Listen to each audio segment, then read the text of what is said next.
नमस्कार बच्चों। प्रेम विद्या मंदिर हिंदी हाई स्कूल से मैं लीला मैम, कक्षा 8 पाठ 3 चारू चंद्र की चंचल किरणें। इनके कवि है मैथिली शरण गुप्त। इनका जन्म सन 1886 में हुआ और इनका निधन सन 1964 में हुआ।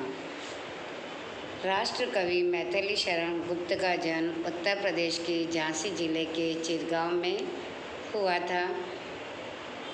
कविता के संस्कार उन्हें अपने माता पिता से विरासत में मिले, यानी अपनी परंपरा के अनुसार जो पिता में संस्कार थे वो ही उनके अपने पुत्र में आए। हिंदी खड़ी बोली कविता के क्षेत्र में उनके काव्य को बहुत लोकप्रियता मिली।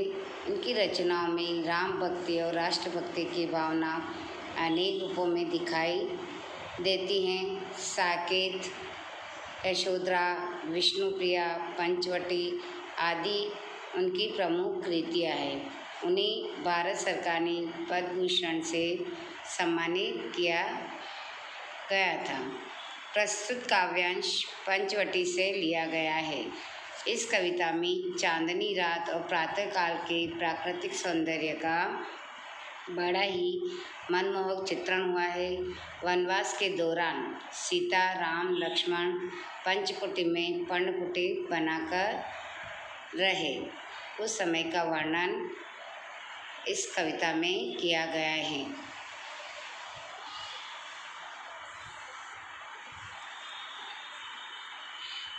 चारू चंद्र की चंचल किरणें खेल रही है जल थल में, स्वच्छ चांदनी बिछी हुई है अवनी और अंबर तल में। कवि कहते हैं कि मनमोहक चंद्रमा की चंचल किरणें जल और थल यानी जल यानी पानी में और थल यानी जमीन पे निर्मल चांदनी का प्रकाश फैला हुआ है।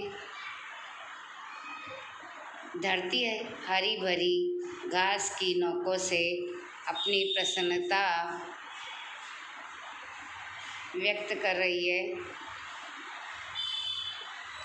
पुलक प्रकट करती है धरती हरी तृणों की नोकों से, मानो झूम रहे हैं तरूबी मंद पवन के झोंकों से। ये कवि कहते हैं कि धरती हरी भरी होकर घास की नोकों से अपनी प्रसन्नता व्यक्त करती है।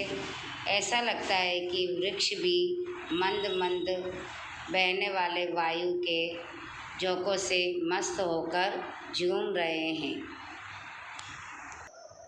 पंचवटी की छाया में है सुंदर पर्णकुटी पर, उसके सम्मुख स्वच्छ शिला पर धीर वीर निर्भीक मना। यानी 5 वृक्षों की सामूहिक छाया में एक सुंदर सी पर्णकुटीर बनी हुई है, जिसके सामने धैर्यवान, बहादुर तथा निर्भीक हृदय वाला एक पुरुष साफ सुथरी चट्टान पर बैठा हुआ है।